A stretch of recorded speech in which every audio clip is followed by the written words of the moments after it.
A 6-year-old boy presents with fever, malaise, and intense pain in the anterior neck. Vital signs include body temperature of 39, heart rate 120, and respiratory rate 18 per minute and regular. Physical exam reveals erythema, tenderness, and enlargement of thyroid gland that is worse on left. Pain is worsened during neck hyperextension and relief during neck flexion.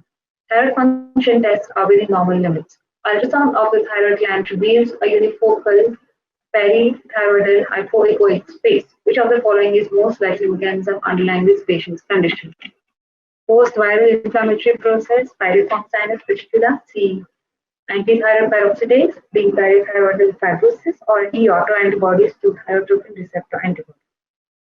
Here, this is a case of subacute thyroiditis.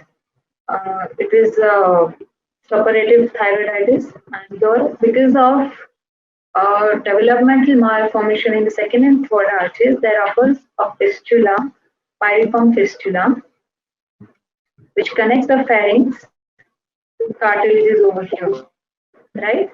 And because of this, the infection from pharynx will travel thyroid gland over and will cause this acute presentation of such a high-grade fever, 102, tachycardia, and there is intense pain and swelling and redness in the neck, erythema. It's because of this. So you will treat it with antibiotics. This is not post-viral inflammatory process, which we know is the ENQUIRE one, because it is ENQUIRE one is a sub-acute thing. This is very acute, and it will have thyroid function test will not be normal. Pure normal. ENQUIRE one, as I said earlier, will be hypothyroid phase and hypothyroid phase, and this subacute. This is acute. T2 antibodies, again, no hypothyroidism manifestations. Parathyroid fibrosis is a Riedl's thyroiditis. When there is a lot of fibrosis occurring in thyroid gland, important thing about Riedl's is that it is painless. Okay, Riedl's thyroiditis is painless. Your patient has intense pain.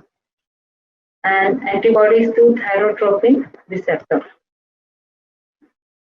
Right? Again, there is no manifestation of hypothyroidism here. It is just this concept with infection has to be treated with antibiotics, and after this is developmental anomaly.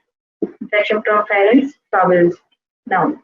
Okay, that's why this high-grade fever, and this is classic symptom that you have to remember: neck pain or worsen during for extension and relieved by flexion. Okay. Thanks for watching. Please give a thumbs up and subscribe for more.